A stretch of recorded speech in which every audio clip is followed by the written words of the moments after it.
अस्सलाम वालेकुम स्टूडेंट्स।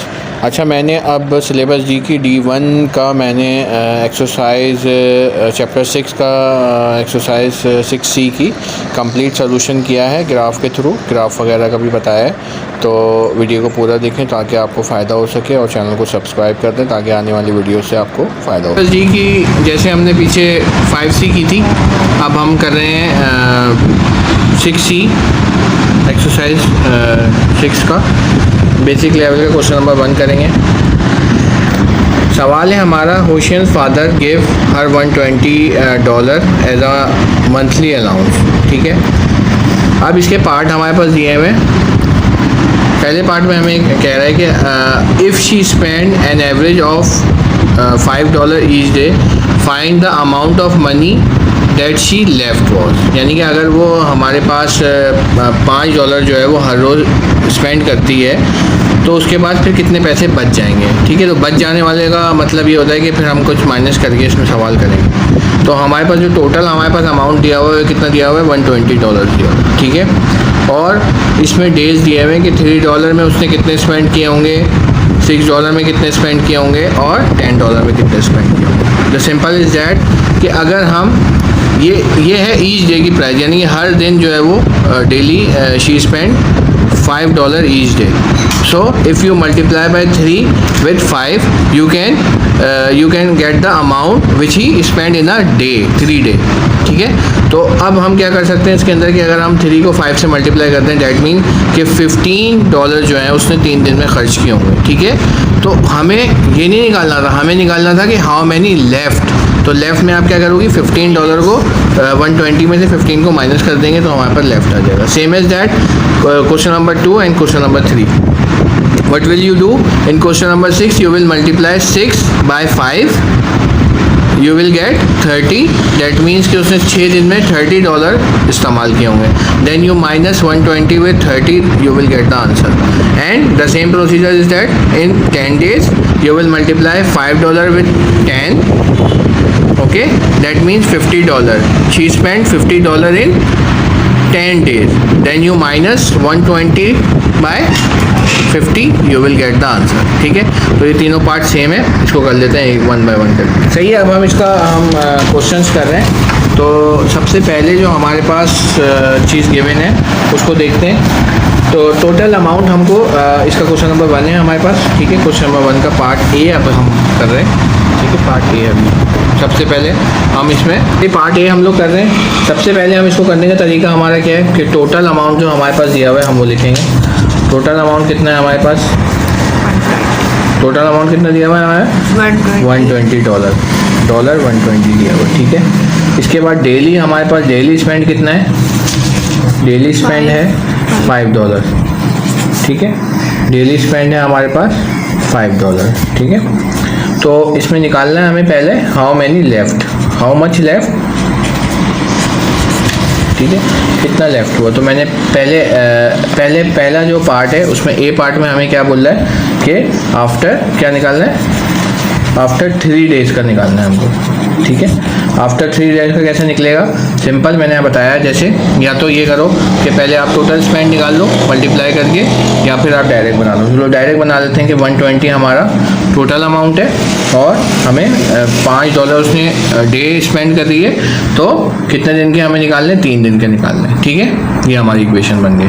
तो 120 हमने ऐसे लिखा और 5 से रिजर्व कितना हो गया, 15 हो गया। ठीक है, और 120 से माइनस किया अगर 15 को तो हमारे पास कितना आ गया, $105। तो ये हमारा स्पेंडिंग है 3 दिन की। ठीक है, जैसे मैंने पहले भी बताया था। सही है, अब इसके बाद हम दूसरे पार्ट पे चले जाते हैं, बी पार्ट पे। इसका बी पार्ट में क्या लिखा हुआ है, आफ्टर 6 डेज का 6 डेज की स्पेंडिंग हमें निकालनी है। That means the similar procedure 120 minus 5 bracket 6, 120 और 5 6 30, और इसमें से हम इसको माइनस कर देंगे। So you will get the answer, that means $90 spend करेगी वो 6 डेज। ठीक है, इसका सी पार्ट देख लेते हैं। सी पार्ट में हमारे पास क्या है कि आफ्टर हमें क्या निकालना है, 10 डेज का निकालना है। ठीक है, तो 10 डेज का मैं बता चुका हूँ कि 120 होगा -5 ब्रैकेट में 10, ठीक है। तो 120 ये हो जाएगा $50, जैसे मैंने पहले बताया था। इसको हम माइनस कर देंगे तो हमारे पास आंसर कितना आ जाएगा, $70, ठीक है। ये हमारे पहले तीनों पार्ट मुकम्मल हो गए, पहले पार्ट, ठीक है। ये बुक के तीनों पार्ट हमने कर लिए, $3, $6 और $10, ठीक है। अब इसका ये दूसरा पार्ट है। तो दूसरा पार्ट तो बहुत ही आसान है। हमें दूसरा पार्ट अगर हम चाहें तो बुक में भी कर सकते हैं पेंसिल से, वरना ये कि आप खुद बना लो। बस वो कह रहा है कि जो आपने निकाला है ना x की वैल्यू, वो आप यहाँ पुट कर दो। डैट मीन्स कि 3 में हमने कितना था, हमारा $105 था, तो हम यहाँ पे $105 लिख सकते हैं। 3 में हम कितना लिख सकते हैं, पहले इसमें कितना था, $105 था, ठीक है। इसके बाद 6 में हमारे पास कितना आंसर था, $9 था, और इसके बाद हमारा तीसरा कौन सा था, $70 था, ठीक है। तो ये तीनों आंसर हमने बुक में ही मेंशन कर दिए। इसके बाद वो कह रहा है कि तीसरे पार्ट में हमको एक ग्राफ प्लॉट करना है, ठीक है। ग्राफ में हमको ये वैल्यूज को हमने सॉल्व करना है, ठीक है। अब ग्राफ क्या होता है ये मैं बताता हूँ। ग्राफ प्लॉट कर लिया, ठीक है। अब इसको किस तरह प्लॉट करना है, अब हमारे पास यहाँ पे जो हमारे पास आंसर था उसमें हमें अब 4 वाला एक्सिस नहीं बनाना है, इसमें हमें 2 एक्सिस बनानी है, यानी कि x और y, क्योंकि यहाँ देख लो x और y ही हमको गिवन है, ठीक है। तो सिंपली आप इसको प्लॉट कर लें। प्लॉट करने के लिए उन्होंने हमारे पास जो टोटल हमारे पास डॉलर है वो 120 है, तो y एक्सिस पे जो हमारे बनेंगे वो 120 बनेंगे, ठीक है। और x एक्सिस पे जो बनेंगे वो हमारे पास देखें x एक्सिस में जो मैक्सिमम वो है 10 तक है, तो हमें 10 तक बना लो या 12, 13 तक बना लो, इसमें कोई मसला नहीं है, ठीक है। अब इसको प्लॉट कैसे करते हैं, ज़रा प्लॉटिंग देख लेते हैं हम लोग, ठीक है। प्लॉटिंग देख लेते हैं हम लोग। प्लॉटिंग किस तरीके से करते हैं हम, कि हमारा पहला वाला आंसर है 3 पे है 105, ठीक है। अब इसको 105 को कैसे कैलकुलेट करेंगे, अब 3 तो आपके पास ही आ गया, ठीक है। अब 3 पे हमको 105 लेके जाना है, तो हम इसी के ऊपर ऊपर चलेंगे, इसी पे हम ऊपर चलते चले जाएंगे और हम देखेंगे कि ये आ गया 100, ये आ गया 100, ठीक है। ये आ गया 100 और हमको कहाँ जाना है, 105 लिखना है। तो यहाँ से लेके यहाँ तक कितने बॉक्सेस हैं, 5 बॉक्सेस हैं, ठीक है। और 5 बॉक्सेस हैं और इसके बाद जो टर्म आ रही है वो 10 की आ रही है। डैट मीन कि अगर हम 10 को डिवाइड करेंगे 5 से तो 2 आ जाएगा, तो एक बॉक्स जो है वो 2 के बराबर है। तो हमको पहले उसमें लिखना है 105, इसका मतलब है 100, तो ये हो गया 102 और ये हो गया 104 और कहीं यहाँ पे कहीं पे आ जाएगा 105। समझ में आ गई बात, यानी कि एक बॉक्स जो है ना वो 2 का है, एक बॉक्स 2 का है, तो 102, 104 और 105। दूसरी वैल्यू हमारी 6 पे 90 है, तो 6 ये रहा आपके पास, 6 ये रहा आपके पास, और इस पर हमको 90 लेके जाना है। तो 90 हमारे पास कहाँ पे आएगा, 6 से ऊपर चले जाएंगे, ये हो गया 80, ये हो गया 80 और ये हो गया 90, ठीक है। स्ट्रेट लाइन आनी चाहिए वरना गलत हो जाएगा ग्राफ, ठीक है। फिर इसके बाद हमारे पास तीसरा क्या है, 10 पे है 70, तो ये रहा 10, ठीक है। और 70 हमारे पास कहाँ पे आ रहा है, ये रहा 70, ठीक है। तो ये है वो 3 प्लॉटिंग ग्राफ जो हमने यहाँ पे कर दिए। Then you will take a ruler and make a straight line, make sure your line will be cut with 120, ठीक है। ये आपको देखना है आगे अंदर, ठीक है। जरा फिर स्केल लेना, ठीक है। हमने ये लाइन ड्रॉ कर ली, अब देखो बिल्कुल लाइन स्ट्रेट आई है और ये पॉइंट सारे एक दूसरे से मिल रहे हैं, ठीक है। और स्ट्रेट लाइन मिल रही है और यहाँ पे 120 पे कट हो रही है, ठीक है। ये है इसका बी पार्ट का आंसर, ठीक है। स्केल वगैरह इसमें लिख लेना वो जो किताब में मेंशन होगा, ठीक है। ये 2 पार्ट मैंने इसके करा दिए, ठीक है। सॉरी ये सी पार्ट है, तो बी नहीं है, ये सी पार्ट है, ठीक है। अब हम ये हमारा पूरा क्वेश्चन जो है वो कंप्लीट हो गया, ठीक है। अब हम क्वेश्चन नंबर 2 पे चलते हैं। क्वेश्चन नंबर 2 में हमारे पास ग्राफ ऑलरेडी बना हुआ है, ठीक है। स्ट्रेट लाइन का ग्राफ होता है जब एक्स और वाई प्लेन हमारे पास गिवन होता है। तो इसमें क्या दिया हुआ है, a graph show that the P litre of petrol as consume by the car to travel D kilometre तक ट्रैवल करना, ठीक है। अब इसके पार्ट में क्या दे रहे हैं, पहले पार्ट में यूज द ग्राफ, आप ग्राफ को देखते हुए वैल्यू आपको निकालनी है। वो कह रहा है how far the car can travel if it has 3 litre petrol. अगर 3 लीटर पेट्रोल है तो वो कितना ट्रैवल करेगी, या 5.2 लीटर पेट्रोल है तो वो कितना ट्रैवल करेगी, ठीक है। और हमारे पास जो इसके अंदर इस ग्राफ के अंदर हमको ये देखते हुए कि 3 लीटर पेट्रोल के ऊपर, ये लीटर पेट्रोल है नीचे और ऊपर जो है वो हमारे पास क्या दिया हुआ है, डिस्टेंस दिया हुआ है। तो 3 लीटर पेट्रोल को हमें यहाँ से मार्क करना है और यहाँ से हम उसको गिनते चले जाएंगे और यहाँ पे देखेंगे कि ये रीडिंग क्या आ रही है हमारे पास। तो इसका मतलब है कि ये 20 हो जाएगा, ठीक है, ये 20 यहाँ मेंशन है, तो इसका मतलब है ये 25 हो जाएगा, ठीक है। अब यहाँ पे 10 ब्लॉक्स हैं, 10 ब्लॉक्स के बाद 5 आ रहा है, that means each block contain 1, यानी ये 5 ब्लॉक्स का मतलब 5 ब्लॉक्स मिलेंगे, उसके बाद हमारा हर बॉक्स जो है वो 1 के बराबर है। तो ये 20 हो गया, 21, 22, 23, 24, 25 हो गया, 26 और 27। तो इसका पहले का आंसर हमारे पास क्या आ जाएगा, 27। कितना ट्रैवल किया है, यहाँ पे ये जो पॉइंट आ रहा है ये कितना आ रहा है, 27 किलोमीटर, ठीक है। तो यहाँ पे आप पहले का आंसर में 27 लिख सकते हैं, ठीक है। दूसरे में वो कह रहा है 5.2 किलोमीटर, तो 5 ये रहा, और यहाँ से लेके नीचे 10 boxes equals to, that means कि एक बॉक्स जो है वो 1 का है, तो ये 5.1 हो गया और ये 5.2 हो गया। 5.2 ये रहा मेंशन किया हुआ यहाँ पे। और दूसरा कहाँ तक जाना है हमको, 5.2 पे हमारे पास दूसरा हमारे पास 5.2 मेंशन हुआ है, तो 5.2 ये रहा। अब 5.2 पे हम ऊपर चलते चले जाएंगे, देखेंगे लाइन कहाँ पे पॉइंट हमारा मिल रहा है। 5.2 पे हमारा पॉइंट ये रहा, ये रहा मिल रहा है, ठीक है।